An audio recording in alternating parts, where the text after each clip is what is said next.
My sister Rachel has always been the golden child. Harvard MBA. Consultant at McKinsey. Engagement to Daniel Hutchinson, a partner at Redwood Ventures, one of the most prestigious VC firms in Silicon Valley. She wore her success like armor and she wielded it like a weapon. Especially against me. So Maya, Rachel said, swirling her wine at our parents' Christmas Eve dinner. Still doing your little Etsy thing? I was 30 years old. I had a master's in computer science from Stanford. And I'd spent the last 6 years building HealthTrack, an AI-powered healthcare analytics platform that hospitals use to predict patient outcomes and optimize resource allocation. But Rachel had decided 5 years ago that I was wasting my life, and nothing I said would change her mind. It's not an Etsy thing. It's a software company. Right. She waved her hand dismissively. Your little startup. How's that going? Still in your apartment? I have an office. Oh good. Is it a WeWork? She laughed and our parents smiled indulgently. Daniel, her fiancé, sat beside her looking uncomfortable. I'd met him twice before. Once at Rachel's birthday and once at their engagement party. He was polite, reserved, and clearly smart. He'd said maybe 10 words to me total. Maya's been working very hard, Mom said in that tone that meant she was being supportive but didn't actually understand what I did. I'm sure she has, Rachel said. But at some point you have to be realistic. Most startups fail. Maya's been doing this for 6 years? If it was going to work, it would have worked by now. Some companies take time to scale, I said quietly. Or they're just not viable. Rachel leaned forward. Look, I'm not trying to be mean. I'm being honest. Your business is a joke. You've been playing entrepreneur for half a decade while the rest of us built real careers. It's time to grow up. The table went silent. Dad cleared his throat. Rachel, that's a bit harsh. Is it? Maya is 30 years old with no stable income, no benefits, no retirement plan. She's 1 bad month away from moving back home. That's not harsh, that's reality. I have stable income, I said. Do you? Rachel raised an eyebrow. How much did you make last year? I could have told her. I could have said that HealthTrack generated $23 million in revenue last year. That we were on track for $41 million this year. That I employed 73 people across 2 offices. That we just signed contracts with 8 major hospital systems. But I'd learned years ago that Rachel didn't want to hear success stories from me. She wanted confirmation that she was superior. So I said nothing. That's what I thought. Rachel sat back, triumphant. Look, I love you. We all do. But someone needs to tell you the truth. Your business is a joke. You need to shut it down and get a real job before you waste your entire 30s on a fantasy. Rachel, Daniel said quietly. It was the first time he'd spoken all evening. What? I'm helping her. Someone has to. I don't think. Daniel, you're a VC. You see failed startups every day. Tell her. Tell Maya that 6 years with no exit, no major funding, no traction. That's a failed company. Daniel looked at me. Really looked at me for the first time. There was something odd in his expression. Something like recognition. I think Maya knows her business better than we do, he said carefully. Oh please. You're being nice. That's sweet, but it's not helpful. Rachel turned back to me. Your business is a joke, Maya. Accept it and move on. My younger brother Tom shifted uncomfortably. Can we talk about something else? Why? Because the truth is uncomfortable. Maya needs to hear this. She's wasting her life. I'm not wasting my life. You're 30 years old playing startup founder. What do you even do? What does your company actually make? Healthcare analytics software. Rachel snorted. So you made an app. How many users do you have? We don't have users. We have clients. Hospital systems. How many? I could have said 47. I could have named them. Massachusetts General, Cleveland Clinic, Johns Hopkins, Stanford Medical. I could have mentioned that our software processed data for 2.3 million patients annually. But what was the point? Several, I said. Several. Rachel laughed. You hear that, everyone? Maya has several clients for her healthcare app. That's adorable. Meanwhile, I'm advising Fortune 500 companies on billion-dollar strategies. And Daniel's firm manages $4.7 billion in assets. But sure, your little app is going great. Daniel was staring at me now with that same odd expression. like he was trying to solve a puzzle. Your business is a joke, Rachel said again, slower this time, like she was talking to a child. And the kindest thing I can do is tell you to stop embarrassing yourself and get a real job. I stood up. I need some air. Oh, don't be dramatic, Rachel called after me as I walked toward the back door. I'm just being honest. I stepped onto the patio and closed my eyes.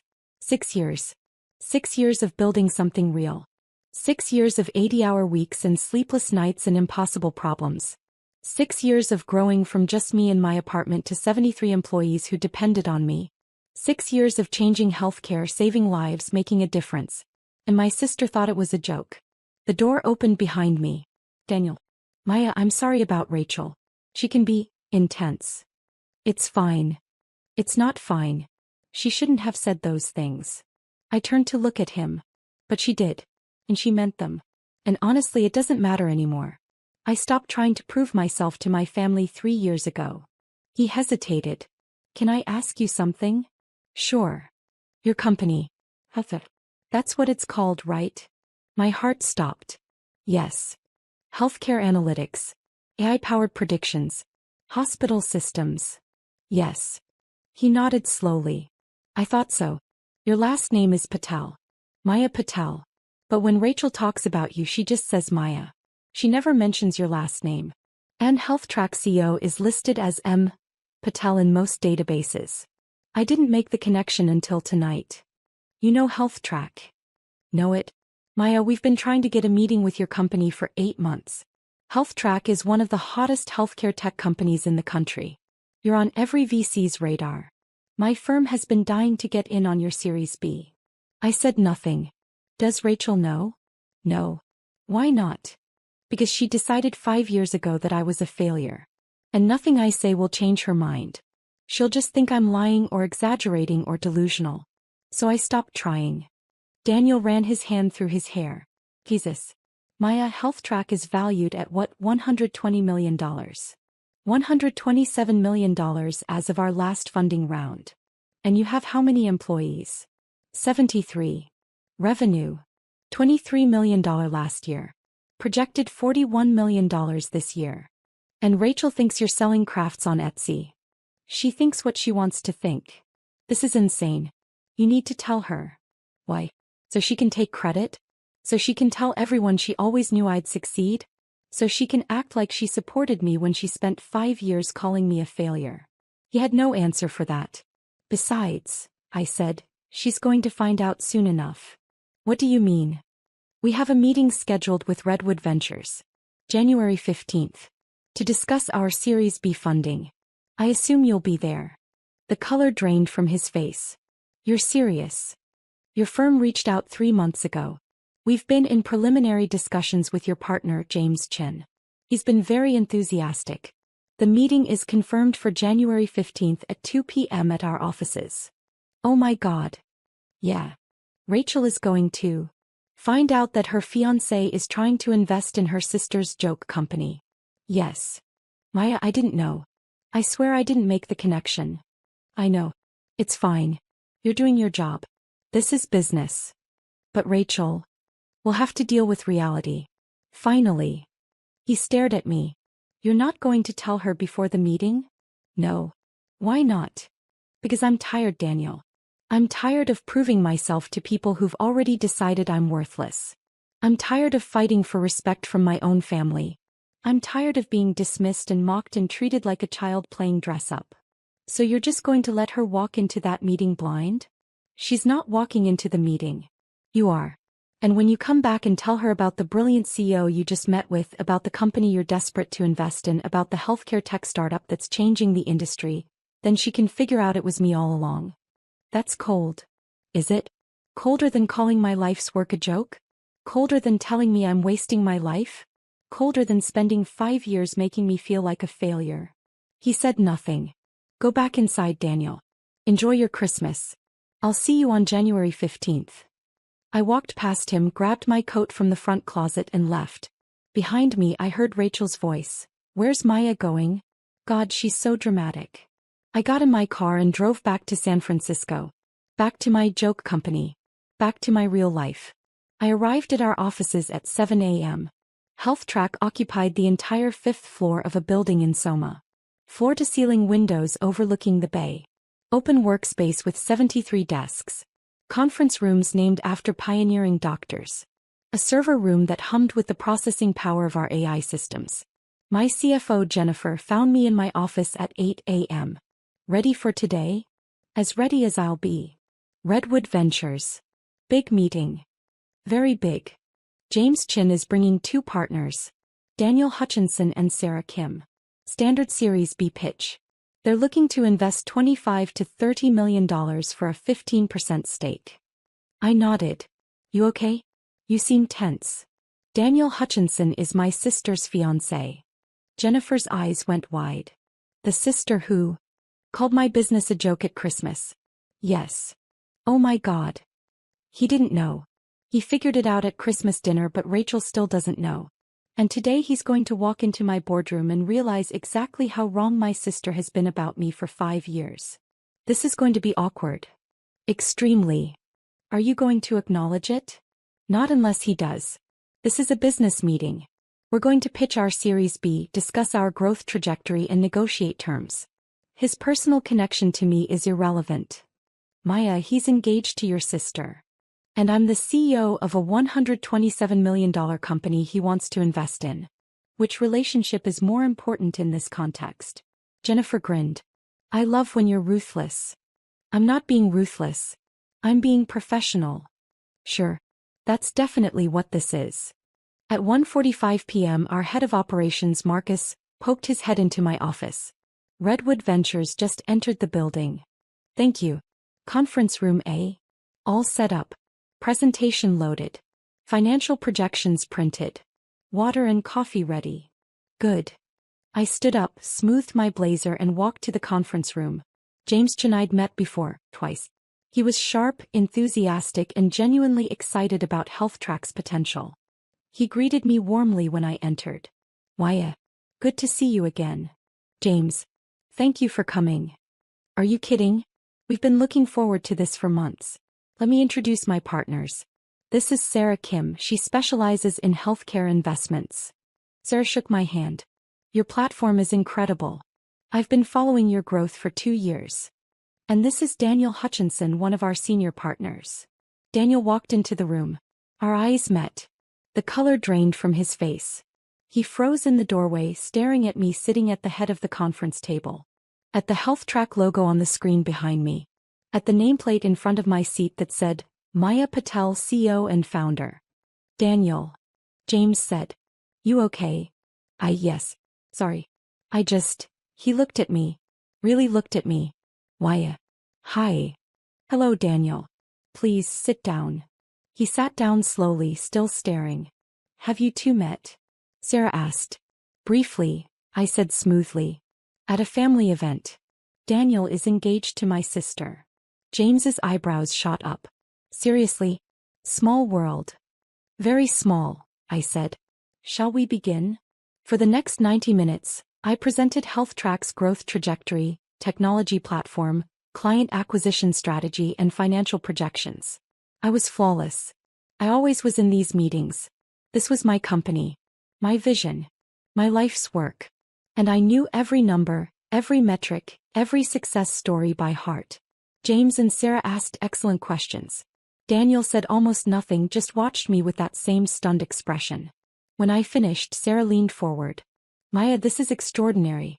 Your patient outcome predictions are industry-leading. Your client retention rate is 97%.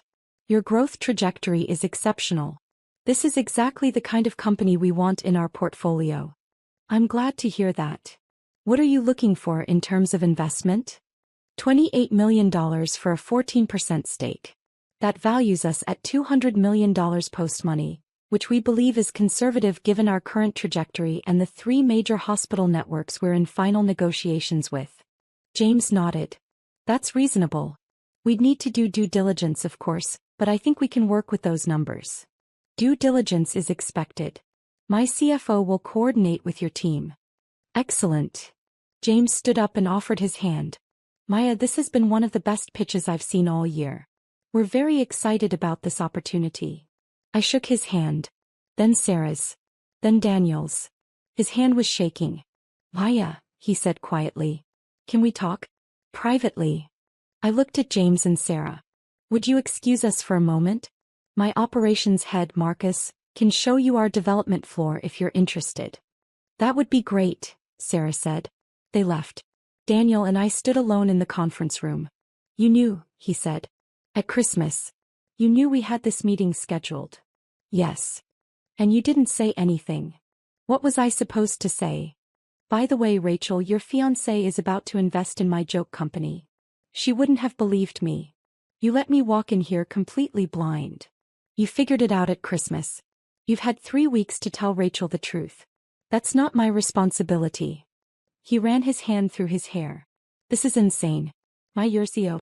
You've built a $127 million company. You're changing healthcare. And Rachel thinks you're unemployed. Rachel thinks what she wants to think. You have to tell her. Why? Because she's your sister. And she called my life's work a joke. In front of our entire family. He told me I was embarrassing myself. She said I needed to grow up and get a real job. Why exactly do I owe her the courtesy of managing her embarrassment? Because this is going to destroy her. Is it? Or is it going to force her to finally see me as something other than her failure of a little sister? Daniel stared at me. When did you become so cold? When my own family spent 5 years making me feel worthless.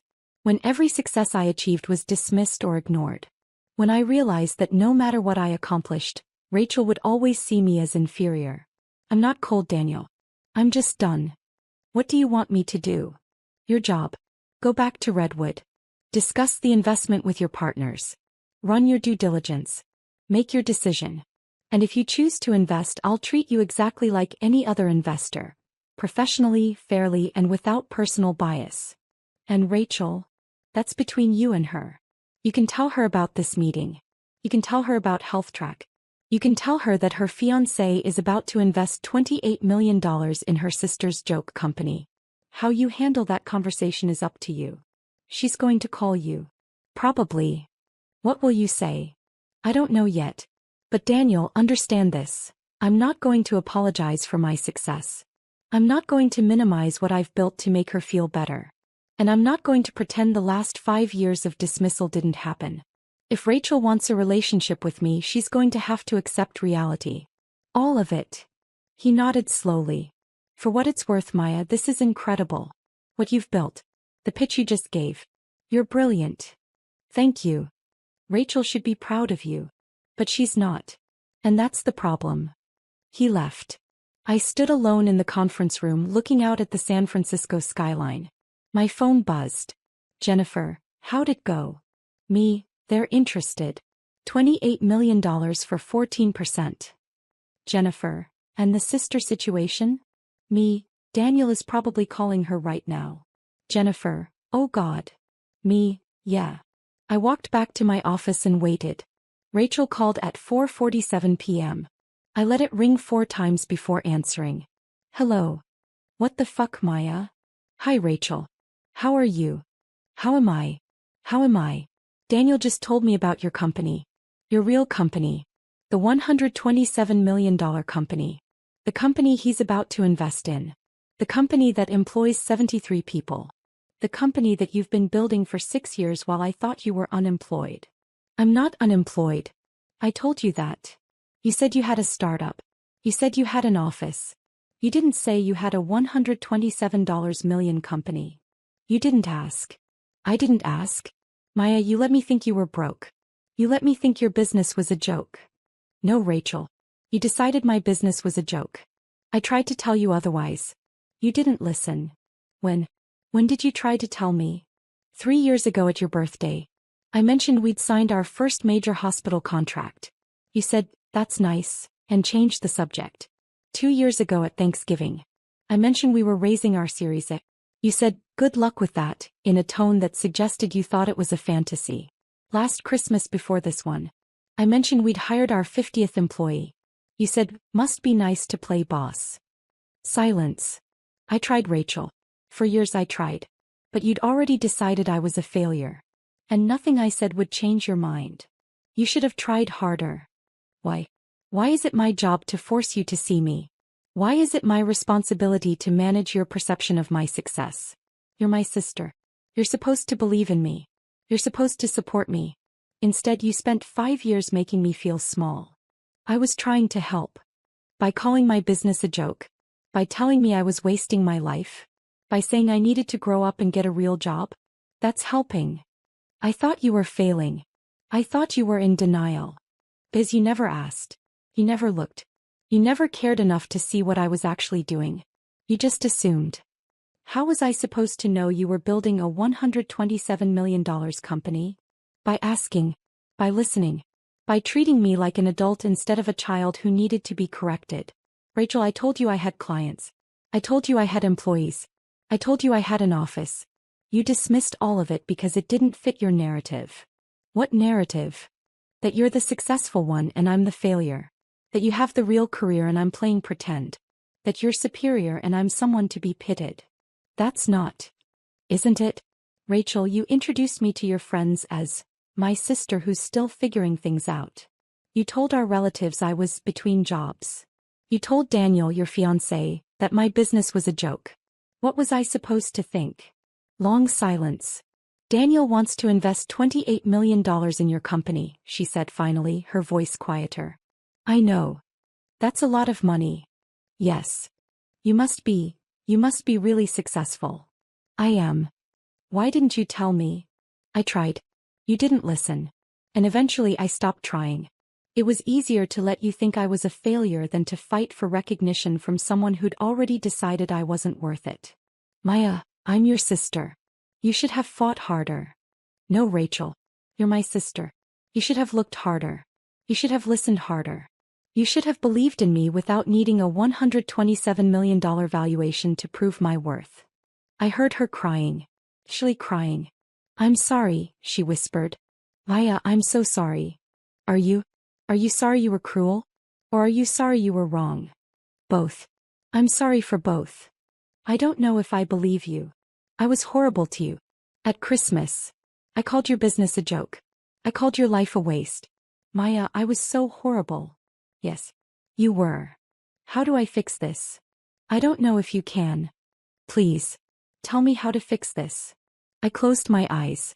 Rachel, you can't fix 5 years of dismissal with one apology. You can't undo the damage of constantly making me feel worthless. You can't erase the fact that you needed a VC meeting to finally see me as successful. Then what do? You sit with it. You understand what you did. You recognize that you hurt me badly and that your apology doesn't automatically heal that hurt. And maybe eventually you do better. I want to do better. I want to be the sister you deserve. Then start by believing me. Not because Daniel confirmed it. Not because there's a number attached to my company. But because I'm your sister and you should trust me when I tell you I've built something real. I do. I believe you. Maya, I believe you. Now you do. After 5 years. After Daniel walked into my boardroom. But you didn't believe me at Christmas. You didn't believe me at Thanksgiving. You didn't believe me for 5 years. That's the problem. How do I earn your trust back? I don't know. Time maybe. Consistency. Proving that you've actually changed and this isn't just embarrassment talking. I have changed. Today changed me. Seeing what you built. Understanding what I missed. Maya, I'm so proud of you. Are you? Or are you proud of the $127 million valuation? Would you be proud if my company was worth $5 million? $1 million? $500,000? Would you be proud if I was still building it in my apartment with 3 employees and a dream? She didn't answer. That's what I thought. Maya. I need to go, Rachel. I have work to do. Can we talk again? Please. Eventually. But not right now. I need time to process this. To figure out what our relationship looks like going forward. To decide if I even want a relationship with someone who only respects me when there's a number that validates my worth. Please don't shut me out. You shut me out first. For 5 years. You decided I wasn't worth your respect or belief or support. Now I'm deciding whether you're worth mine. I hung up. My hands were shaking. Jennifer appeared in my doorway. You okay? No. But I will be. What did she say? That she's sorry. That she's proud. That she wants to fix things. Do you believe her? I believe she's embarrassed. I believe she realizes she was wrong. I don't know if I believe she's actually changed. What are you going to do? My job. I'm going to run my company. I'm going to close this Series B. I'm going to keep building something that matters. And if Rachel can accept reality, all of it, not just the parts that make her look good, maybe we'll find our way back to each other. But that's her work to do, not mine. Jennifer nodded. For what it's worth, you handled that pitch flawlessly. Redwood is going to invest. I'd bet money on it. Good. We need that capital for the Q3 expansion. Ever the CO. It's who I am. It's who I've always been. Rachel just needed a VC to tell her that before she'd believe it. I turned back to my computer and got back to work. Because that's what successful people do. They don't waste time managing other people's perceptions. They build empires while everyone else is still arguing about whether they're real. Redwood Ventures invested $28 million for a 14% stake in HealthTrack. The deal closed on February 28. Daniel was professional throughout the due diligence process. We never discussed Rachel. We kept everything strictly business. And when the papers were signed, he shook my hand and said, "This is going to be a great partnership." I agree. For what it's worth, Rachel is trying. He's been reading about healthcare tech. She subscribed to industry newsletters. She's trying to understand what you've built. That's good. She wants to see you. I know. She's texted me 14 times. Are you going to respond? When I'm ready. He nodded and left. My phone buzzed. A text from Rachel. Saw the announcement about Redwood's investment. Congratulations. I know you don't want to hear from me, but I'm proud of you. You built something incredible. I'm sorry I didn't see it sooner. I love you. I stared at the message for a long time. Then I typed back, "Thank you. I love you too. But I need more time." Her response came immediately, "Take all the time you need. I'll be here when you're ready. I'm not going anywhere." I put my phone down and looked around my office. At the framed magazine covers on the wall. Forbes, Fortune, TechCrunch. At the photos of my team at various company milestones. At the contracts with major hospital systems. At the life I'd built while everyone doubted me. Maybe someday I'd forgive Rachel completely. Maybe someday we'd find our way back to being sisters. But today I had a company to run. And that was enough.